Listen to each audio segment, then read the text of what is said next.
Hey,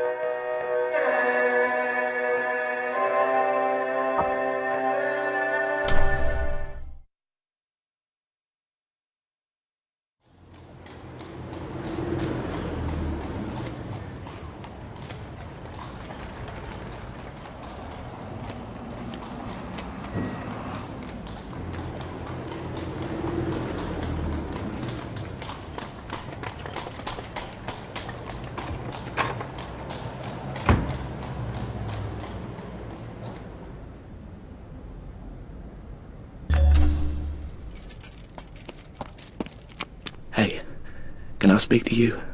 May I come in for a minute?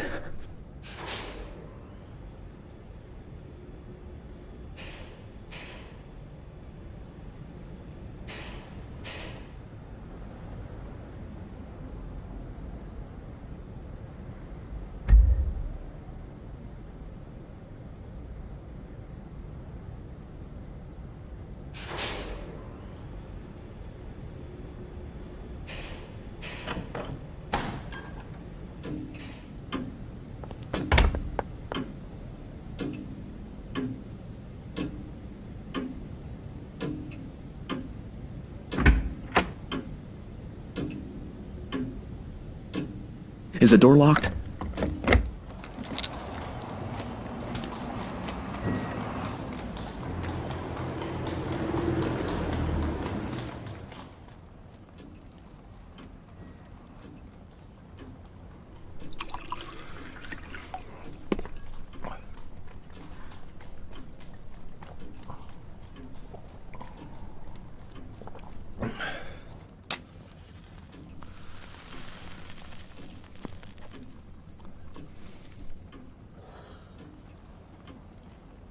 I'm very sorry.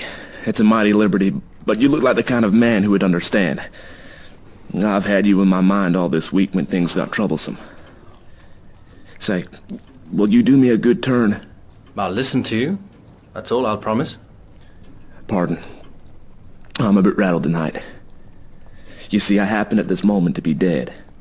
What does it feel like? I'm not mad. Yet. Say, sir, I've been watching you, and I reckon you're a cool customer. I reckon, too, you're an honest man and not afraid of playing a bold hand. I'm gonna confide in you. I need help worse than any man ever needed it. I want to know if I can count you in.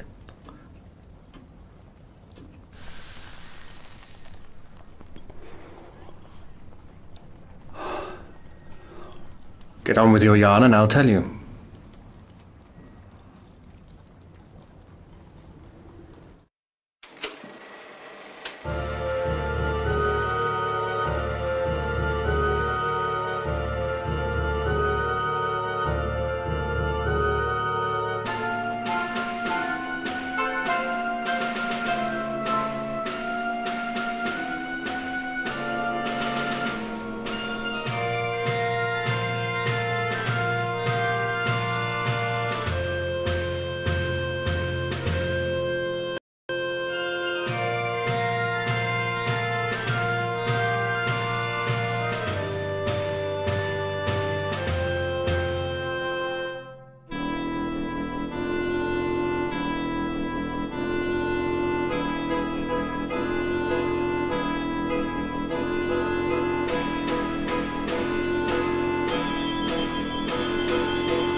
the 15th day of June, Constantine Karolides is coming to this city.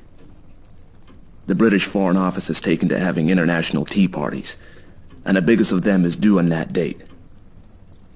Now, Karolides is reckoned the principal guest, and if my friends have their way, he will never return to his admiring countrymen.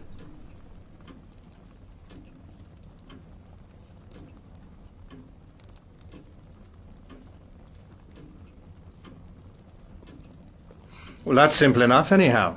You can warn him and keep him at home. And play their game.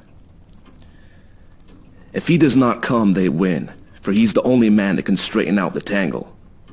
And if his government are warned, he won't come, for he does not know how big the stakes will be on June the 15th. What about the British government? They're not going to let their guests be murdered. Tip them the wink, and they'll take extra precautions. No good. They might stuff your city with plainclothes detectives and double the police, and Constantine would still be a doomed man. He'll be murdered by an Austrian, and there'll be plenty of evidence to show the connivance of the big folk in Vienna and Berlin. It will all be an infernal lie, of course, but the case will look black enough to the world. But it's not going to come off if there's a certain man alive right here in London on the 15th day of June. And that man is going to be your servant, Franklin P. Scudder.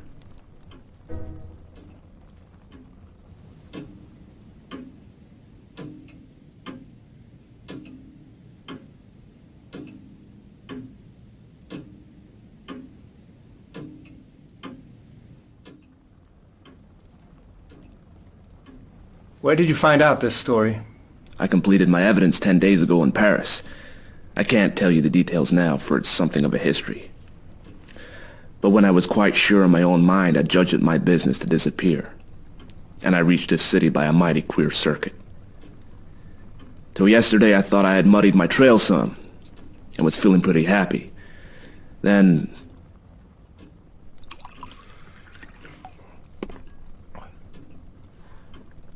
I saw a man standing in the street outside this block. I used to stay close in my room all day, and only slip out after dark for an hour or two. I watched him for a bit from my window. I thought I recognized him. He came in and spoke to the porter.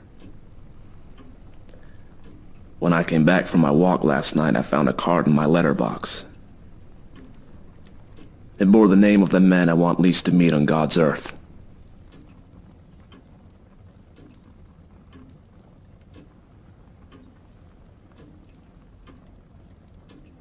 What did you do next?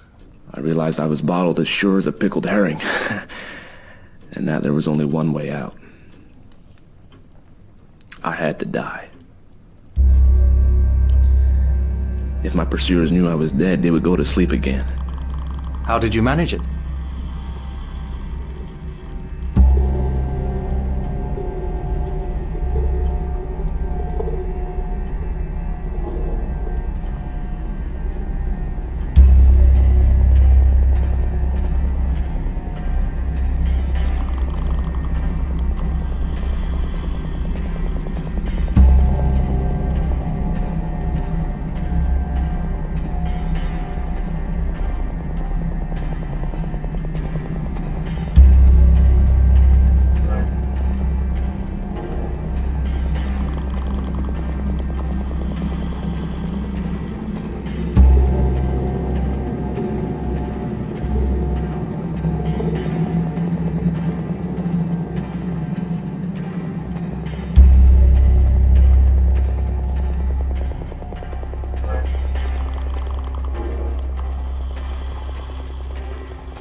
I had had you in my mind all day, and there seemed nothing to do but to make an appeal to you.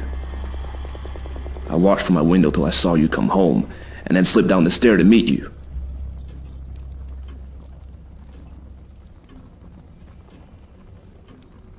There, sir. I guess you know about as much as me of this business.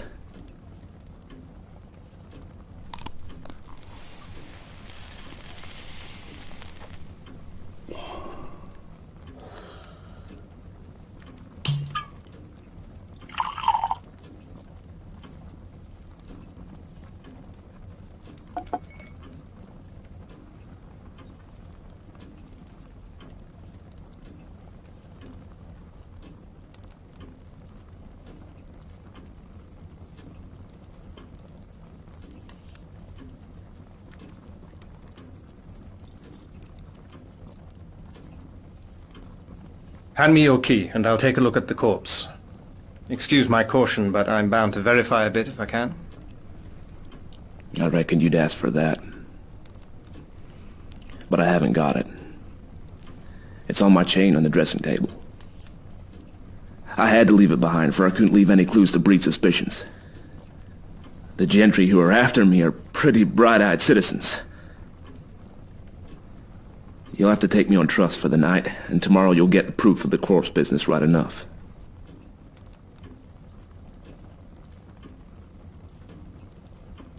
Right. I'll trust you for the night.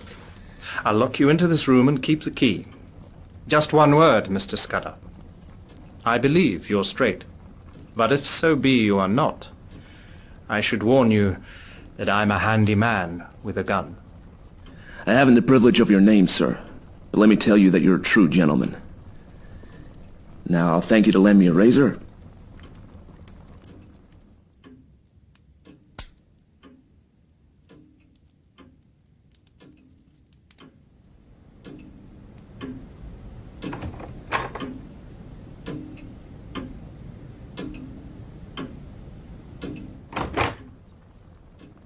My hat, Mr. Scudder.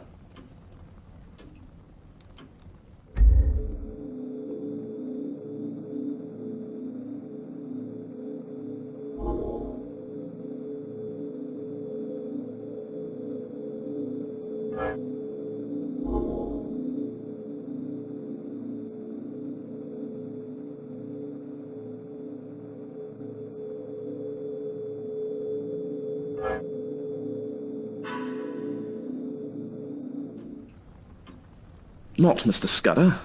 Captain Theophilus Digby of the 40th Gurkhas, presently home on leave. I'll thank you to remember that, sir.